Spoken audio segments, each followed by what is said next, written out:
So hello class, last class में हमने हमारा 2 एलिमेंट्स ऑफ डायरेक्टिंग कंप्लीट कर लिए थे, जिसमें कि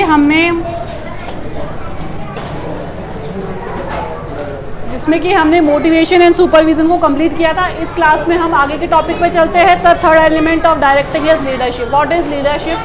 तो ये डेफिनेशन है लीडरशिप की।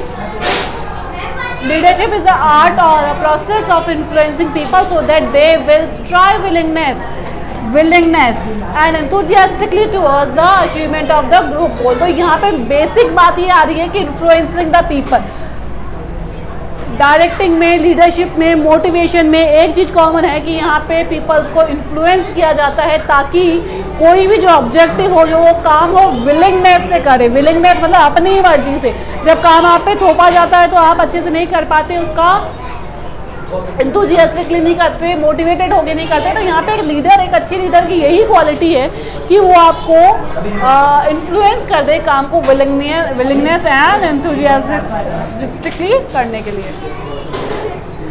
तो इम्पोर्टेंस फीचर्स ऑफ लीडरशिप, सबसे पहले फीचर्स देख लेते हैं। फीचर्स, तो फर्स्ट फीचर है ability of manager to influence other. कि ये एबिलिटी है कि जिस भी इंसान में एबिलिटी होगी क्या करने की, इन्फ्लुएंस करने की दूसरों को, to bring changes in their behaviour. उसमें एक और क्वालिटी होनी चाहिए कि वो बिहेवियर्स को चेंज कर दे, उनका पर्सपेक्टिव बदल दे अपने ऑर्गेनाइजेशन को लेके। यहाँ पे ग्रुप गोल और इंडिविजुअल गोल्स को सेम कर दे। Improve interpersonal relationship. इंटरपर्सनल मतलब जो एम्प्लॉयज़ है उनके पर्सनल रिलेशनशिप को फ्रेंडली बनाता है। यहाँ पे कॉन्फ्लिक्ट्स होते हैं तो उनको कोऑर्डिनेट करके चलता है। तो अचीव गोल्स ऑर्गेनाइजेशन, सारे काम ऑर्गेनाइजेशन गोल्स को अचीव करने के लिए होते हैं। It is the continue process, हमेशा चलने वाली प्रोसेस होती है, कभी नहीं रुकने वाली प्रोसेस है ये। जब तक ऑर्गेनाइजेशन चलेगा डायरेक्टिंग भी चलती रहेगी, लीडरशिप भी चलती रहेगी। Important influence positive behaviour. सब पॉजिटिव बिहेवियर, हार्मनी लेके आते हैं ये अपने ऑर्गेनाइजेशन में, पॉजिटिविटी लेके आते हैं, कॉन्फ्लिक्ट्स को दूर करते हैं। Help to maintain needs of individuals, कि ऑर्गेनाइजेशनल नीड के साथ नीड्स को पूरा करते हुए ये मीट होता है इंडिविजुअल नीड्स पे। Helps to bring new changes, कि जब कोई नए चेंजेस लेके आने होते हैं तो ये लीडरशिप क्वालिटी है, वही काम में आती है। एक अच्छा लीडर ही इन्फ्लुएंस कर सकता है चेंजेस को एक्सेप्ट करने के लिए।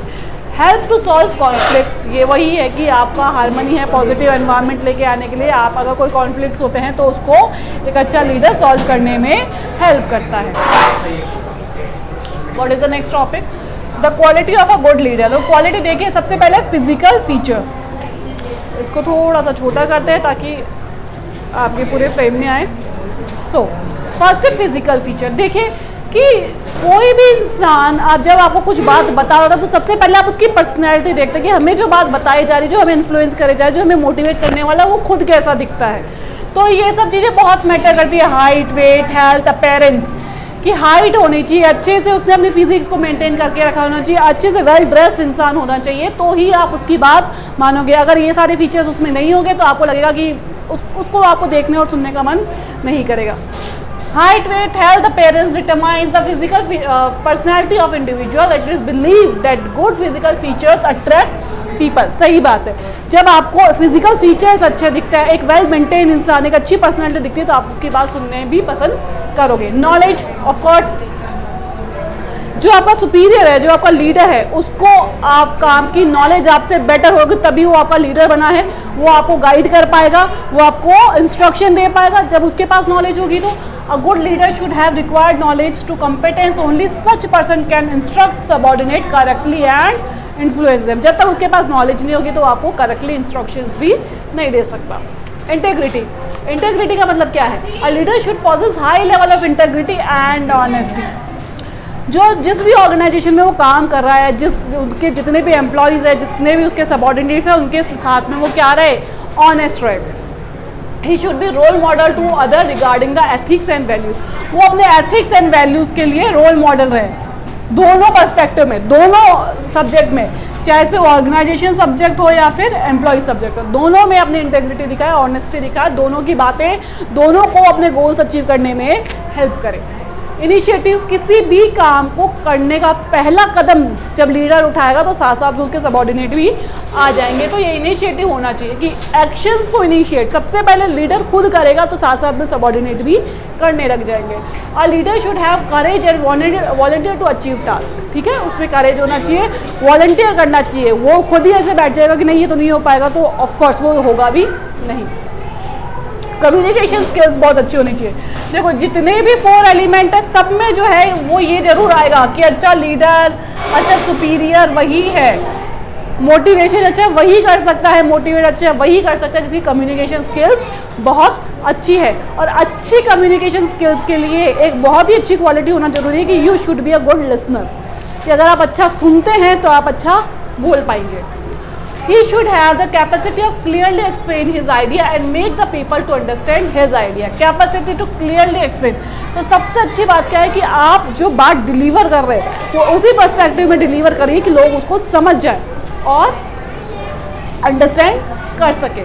मोटिवेशन स्किल्स क्या हो गई? एक अच्छा लीडर लोगों को मोटिवेट करता है, पॉजिटिवली मोटिवेट करता है। A leader should be an effective motivator. He should understand the need of the people. Need अपन ने पढ़ ली थी, motivate need hierarchy theory पढ़ी थी, and motivate them through satisfying their needs. और उन्हीं नीड को पूरा करके वो अपने सबऑर्डिनेट्स को मोटिवेट करता रहे। सेल्फ कॉन्फिडेंस, एक अच्छे लीडर में सेल्फ कॉन्फिडेंस होना बहुत ज़्यादा ज़रूरी होता है। उसको खुद को कॉन्फिडेंस होना चाहिए कि जो हम काम कर रहे हैं वो उसको हम पूरा करेंगे या उसको पूरा कर सकते हैं। High level of self confidence, he should not lose his confidence. और अगर उसको डर भी लग रहा है तो भी उसको दिखाना नहीं है, कॉन्फिडेंस लूज अपने सबऑर्डिनेट्स के सामने नहीं करना। Decisiveness, once he convinced about a fact, मतलब कि अगर उसने किसी भी फैक्ट के लिए, किसी भी काम के लिए अपने सबऑर्डिनेट को अगर कन्विंस कर लिया है तो वो खुद फर्म रहे उस पर। ऐसा नहीं कि कन्विंस करने के बाद खुद ही पीछे हट रहे, नहीं, वो अपने डिसीजन पे फर्म रहे, टिका रहे। And should not change opinion frequently, और अपने ओपिनियन बार बार चेंज नहीं करना चाहिए। मतलब इस शॉर्ट फॉर्म में बोलूँ, वो अपनी बात पे रहे। सोशल स्किल्स क्या है कि इंटरपर्सनल रिलेशनशिप डेवलप करें एम्प्लॉयज़ के बीच में, sociable and friendly with the colleagues and followers. तो वही 2 वे कम्युनिकेशन होगा कि अगर आप केवल फॉर्मल कम्युनिकेशन रखते हैं तो एक अच्छे लीडर आप नहीं बन पाओगे। He should understand peoples and maintain good human relationship with them. Leadership style क्या क्या है? देखो 4 तरह की लीडरशिप स्टाइल होती है। फर्स्ट है ऑटोक्रेटिक। ऑटोक्रेटिक मतलब क्या होता है? ऑटोक्रेटिक का मतलब है कि यहाँ पे जो डिसीजंस होंगे, जो इंस्ट्रक्शंस होंगे, वो केवल लीडर लेगा, सबऑर्डिनेट्स को उसको सुनना है, मानना है।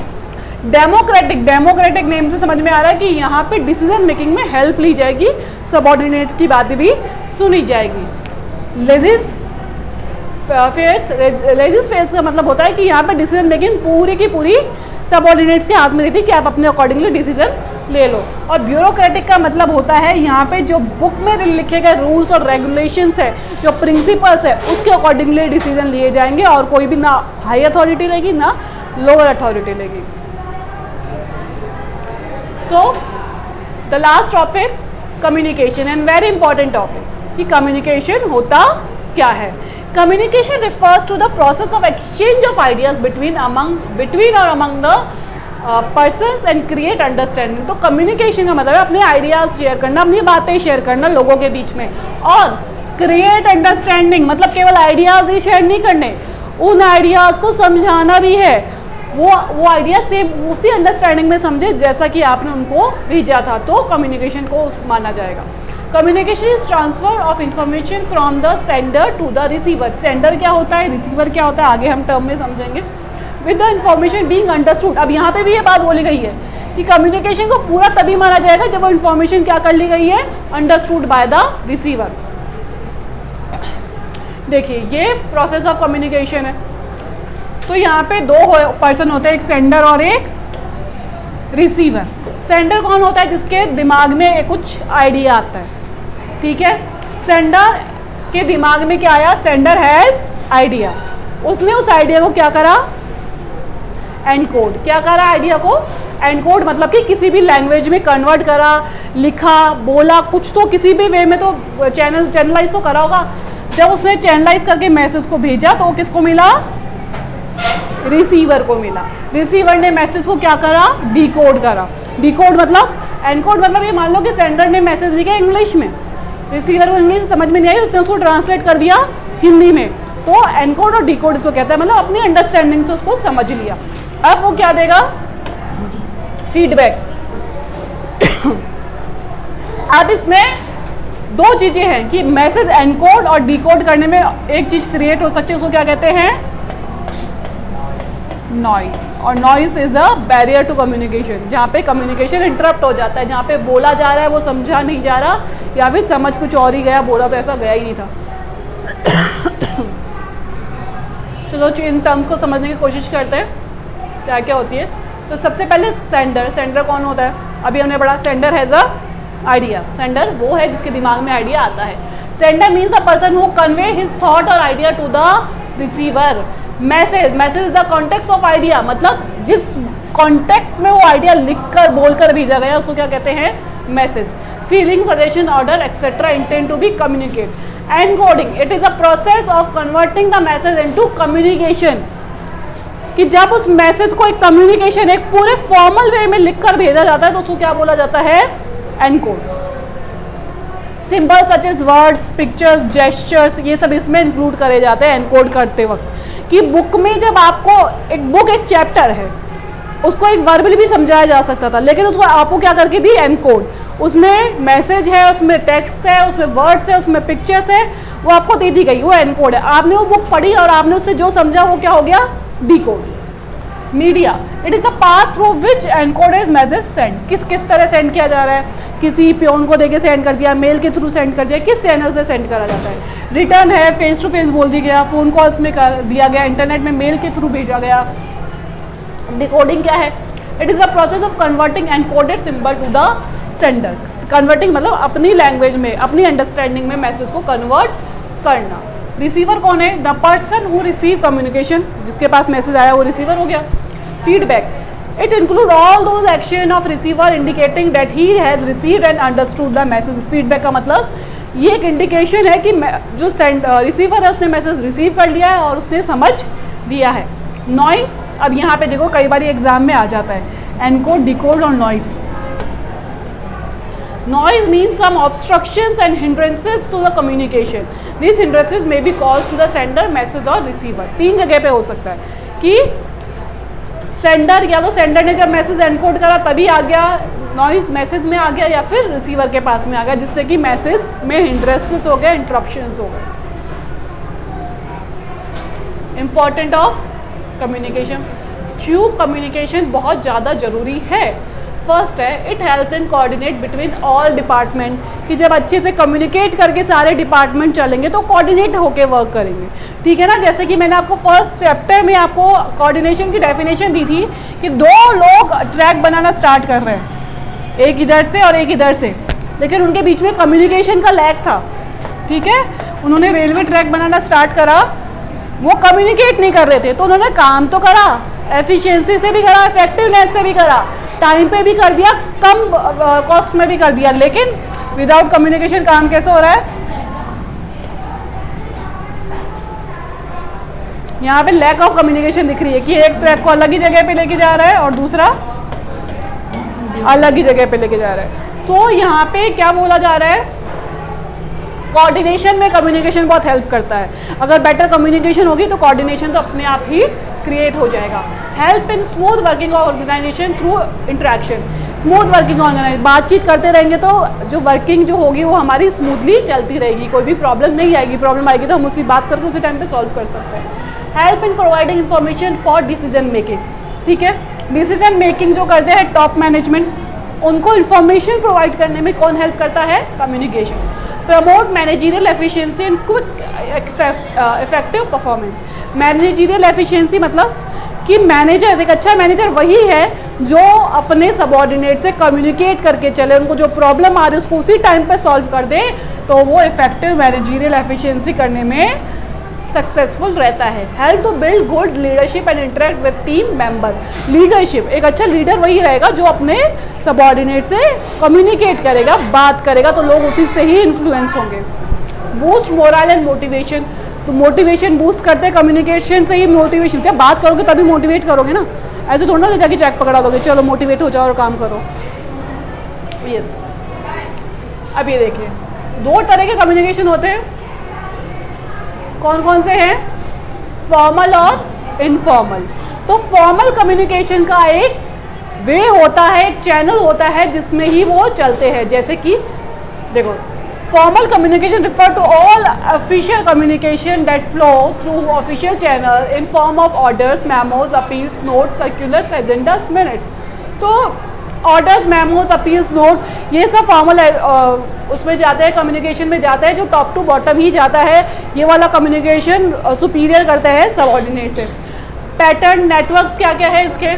सिंगल चेन, सिंगल चेन मतलब कि टॉप मैनेजमेंट सुपीरियर देगा अपने सबऑर्डिनेट को, वो देगा अपने सबऑर्डिनेट को, और वो देगा अपने सबऑर्डिनेट को। कोई सी भी इंफॉर्मेशन हो गई तो उसको कहते हैं सिंगल चेन। व्हील हो गया कि जब ये डिपार्टमेंट वाइज होगा, एक डिपार्टमेंट दूसरे डिपार्टमेंट के साथ में कम्युनिकेट कर रहा है या फिर सुपीरियर सबऑर्डिनेट के साथ में कम्युनिकेट कर रहा है। सर्कुलर हो गया जब डायरेक्टर्स की मीटिंग होती है तो वो सर्कुलर कम्युनिकेशन होता है, मतलब आपस में 4-5 लोग मिलकर एक दूसरे से कम्युनिकेट कर लेते हैं। फ्री फ्लो ये ग्रुप डिस्कशन होता है कि 4-5 लोग बैठे और कोई भी किसी से भी कम्युनिकेट कर सकता है।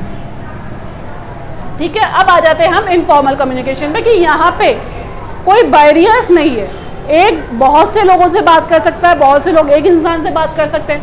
Informal are usually in the form of rumours, whispers, they are unofficial and spontaneous undercode, मतलब कि ये ऑफिशियल बातें ना होके रूमर्स या फिर कोई क्या कहेंगे उसको कानाफूसी वाली बातें यहाँ पे ज़्यादा होती है। अब इसके चैनल्स क्या क्या होते हैं देखो, सबसे पहले गॉसिप नेटवर्क। गॉसिप नेटवर्क मतलब गॉसिप करने वाला एक है और सुनने वाले बहुत सारे, तो उसको कहते हैं कि यहाँ पे क्या हो रही है? गॉसिप हो रही है। जब एक इंसान बोल रहा है और बहुत सारे लोग सुन रहे हैं, अनइनफॉर्मल जो बातें अगर हो रही है तो ऑब्वियस है क्या हो रही होगी? गॉसिप। प्रोबेबिलिटी नेटवर्क क्या होता है कि प्रोबेबिलिटी नेटवर्क की एक इंसान ने किसी को बात बताई, उसने किसी और को बता दी, और उसने किसी और को बता दी, उसने किसी और को बता दी, और ऐसे बात वो फैल गई। तो प्रोबेबिलिटी कि मतलब कहाँ से वो बात स्टार्ट हुई थी ये कोई फिक्स नहीं है, बस एक दूसरे के कानों से होती होती बहुत सारे लोगों के पास वो बात पहुँच गई। क्लस्टर क्लस्टर है कि कोई रूमर्स फैला है तो पता सबको है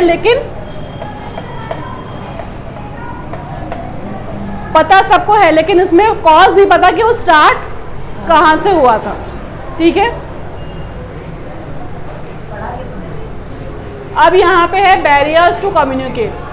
क्या क्या चीज़ें बैरियर बन के आ सकती है कम्युनिकेशन में? तो यहाँ पे 4 तरह के बैरियर्स होते हैं, semantic, psychological, organisational and personal. Barriers are the problem और डिफिकल्टी इन कम्युनिकेशन, कि अगर आपको कम्युनिकेट करने में प्रॉब्लम आती है तो वो बैरियर्स क्या क्या हो सकते हैं। फर्स्ट क्विकली अपन कंप्लीट कर लेते हैं सिमेट्री बैरियर्स क्या होते हैं। तो फर्स्ट है बैडली एक्सप्रेस मैसेज, कि जब मैसेज को एक्सप्रेस करा गया, बोला गया या लिखा गया तो बैडली बहुत ही गलत लैंग्वेज में उसको लिख दिया गया, बहुत ही गलत लैंग्वेज में उसको एक्सप्रेस कर दिया गया, जो कि सामने वाले को समझ ही नहीं आए। कई गलत वर्ड्स यूज़ ले लिए गए, कई वर्ड्स का सेम मतलब होता है, बॉडी जो उसकी लैंग्वेज थी वो सही नहीं थी तो उसको मैसेज को समझ ही नहीं पाए सामने वाले इंसान। सिम्बल्स विद डिफरेंट मीनिंग, जैसे बहुत सारे वर्ड्स होते हैं उसके 2 या 2 से ज़्यादा मीनिंग होते हैं। आपने किसी अलग पर्सपेक्टिव से बोला था, सामने वाले ने किसी अलग पर्सपेक्टिव से समझ लिया। जैसे कि एक एग्जांपल मैं हमेशा आपको देती हूँ, जैसे कि बोला गया रुको मत जाओ, लेकिन उसको ऐसा नहीं बोला, उसको बोला रुको मत जाओ, रुको मत जाओ। तो सामने वाले ने उसको क्या समझा कि मुझे रुकना नहीं है, मुझे जाना है, लेकिन बोला क्या गया था? रुको मत जाओ। ठीक है, फॉल्टली ट्रांसलेट, कि कई बार ऐसा होता है कि मैसेज को किसी अदर लैंग्वेज में लिखा जाता है और सामने समझने वाला अदर लैंग्वेज में उसको डिकोड करता है। तो डिकोडिंग में वो मैसेज फॉल्टली ट्रांसलेट हो गया, कि मान लिया कि आपने जो मैसेज ड्राफ्ट किया था वो इंग्लिश में ड्राफ्ट किया था और समझने वाले ने उसको हिंदी में कन्वर्ट करने में ही प्रॉब्लम कर दी, ट्रांसलेट करने में ही प्रॉब्लम कर दी, तो वो मैसेज रॉन्गली एक्सप्लेन्ड हो गया। अनक्लैरिफाइड अजम्पशन, अनक्लैरिफाइड अजम्पशन मतलब कि मैसेज को अजम्पशंस अलग ही ले लिए गए कि बॉस ने बोला कि मेरे गेस्ट का ध्यान रखना, तो सबऑर्डिनेट के लिए, वर्कर के लिए ध्यान रखने का मतलब केवल इतना ही था कि उसको होटल तक छोड़ के आना है, और बॉस के लिए मतलब क्या था, ये खाने पीने का और वो जाए तब तक उनका ध्यान रखना। तो यहाँ पे अनक्लैरिफाइड, दोनों के अजम्पशंस अलग अलग थे। टेक्निकल जार्गन्स मतलब कि कई बार जो मैसेज होते हैं वो हाई अथॉरिटी से दिए जाते हैं, जो हो सकता है कि सीए हो, सीएस हो या इंजीनियर हो, तो उनकी जो टेक्निकल लैंग्वेज है वो लोअर लेवल समझने में इनकेपेबल होता है। Body language and gesture decoding, every movement of body communicates some meanings. If there is no match between the what he said and what is expressed, body movement communicate the wrongly distributed। कि आपको बोला जाए कि ये काम करना है, तो आपकी बात और बॉडी लैंग्वेज में अगर सिमिलैरिटी नहीं है तो मैसेज अलग ही रॉन्गली अंडरस्टूड होगा। अब सेकंड है साइकोलॉजिकल बैरियर्स, इसमें आता है प्रीमेच्योर इवैल्यूएशन। प्रीमेच्योर इवैल्यूएशन मतलब कि मैसेज को बोलने से पहले ही उसका इवैल्यूएशन, पहले ही सबऑर्डिनेट कह दिया कि नहीं हमने समझ गए, तो वो मैसेज रॉन्गली एक्सप्रेस हो जाता है। Receiver assumed his own meaning before sender complete his message, कि बोलने से पहले उसको लगा कि मैं तो समझ गया, मुझे तो पता ही क्या बोलने वाला है। लैक ऑफ अटेंशन, सुन नहीं रहे हैं, जैसे कि क्लास कई बार सुनती नहीं है टीचर क्या पढ़ा रही है। Loss by transmission, different level मतलब कि मैं डिफरेंट लेवल कि एक टीचर है या एक इंजीनियर है, वो अपने लेवल की बात कर रहा है, लेकिन लोअर लेवल उस लेवल की बात को समझ नहीं पा रहे, वो अपना अलग ही मीनिंग निकाल रहे। Lack of trust between the parties, दोनों पार्टीज में ट्रस्ट नहीं है तो एक दूसरे की बात सुनने में इंटरेस्ट भी नहीं लेते हैं। ऑर्गेनाइजेशनल बैरियर्स क्या हैं? तो first organisational policy, if the organisation has centralised system the communication will be limited, hence the organisation policy should be supported to ensure free flow of communication. कई बार ऑर्गेनाइजेशन में केवल फॉर्मल कम्युनिकेशन ही चलता है, तो वहाँ पे फ्री फ्लो नहीं है कम्युनिकेशन का, वहाँ पे केवल ऑर्डर्स दिए जाते हैं, कम्युनिकेशन नहीं होता है, उनसे फीडबैक नहीं लिया जाता है। Rules and regulations, strict rules and procedure में भी problem to communication follow from form, ये सेम फॉर्मल कम्युनिकेशन ही सारे प्रॉब्लम्स क्रिएट करती है। स्टेटस ऑफ सुपीरियर में create psychological distance between him और हिज सबऑर्डिनेट, कि अगर कोई सुपीरियर स्टेटस में रहता है कि उसकी स्टेटस बहुत हाई है और वो जल्दी से बात नहीं करता किसी सबऑर्डिनेट से, तो सबऑर्डिनेट भी उससे बात करने में हिचकिचाएंगे, जल्दी से बात नहीं करेंगे। कॉम्प्लेक्सिटी इन ऑर्गेनाइजेशन स्ट्रक्चर, कि ऑर्गेनाइजेशन स्ट्रक्चर जो हमने पढ़ा था वो इतना कॉम्प्लेक्स है कि समझने में प्रॉब्लम आ रही है कि हमें बात किससे करनी है जाके, कि ड्रॉ फॉर्मल ऑर्गेनाइजेशन में ड्रॉ कर दिया जाता है ना, आप इससे बात कर सकते हो, ये आपको इंस्ट्रक्शन देगा, ये आप इसको अथॉरिटी देंगे, आप इसके लिए रिस्पॉन्सिबल है, तो वो समझने में ही जो एम्प्लॉयज़ होते हैं वो कम्युनिकेट नहीं कर पाते। Organisational facilities, in facilities for smooth clear and timely communication are not provided, communication में be held back facility like frequent meeting, suggestion box, complaint box, कि कई बार ऑर्गेनाइजेशन ऐसी फैसिलिटी दे जाती है ताकि फेस टू फेस कन्वर्सेशन ना हो। कैसी फैसिलिटीज़ हो सकती है? बार बार मीटिंग हो रही है, सजेशन बॉक्स है, कंप्लेन बॉक्स है, तो फिर ये बार बार इस तरह का होता है तो लोग अपने ओपिनियन देना जरूरी नहीं समझते कि हाँ हर 2 दिन में तो एक मीटिंग होती है तो क्यों अपने ओपिनियन रखने। एंड नेक्स्ट है पर्सनल बैरियर। पर्सनल बैरियर्स क्या होते हैं? फियर ऑफ चैलेंज, कि आपका अगर आपने कुछ बात रखी तो उसके चैलेंज करने का, कोई दूसरा उसको कॉन्ट्राडिक्ट कर देगा, उसका आपको डर रहता है और आप बोलते ही नहीं है।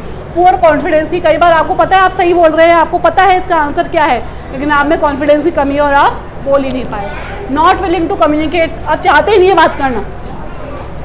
और लास्ट, लैक ऑफ इनिशिएटिव्स,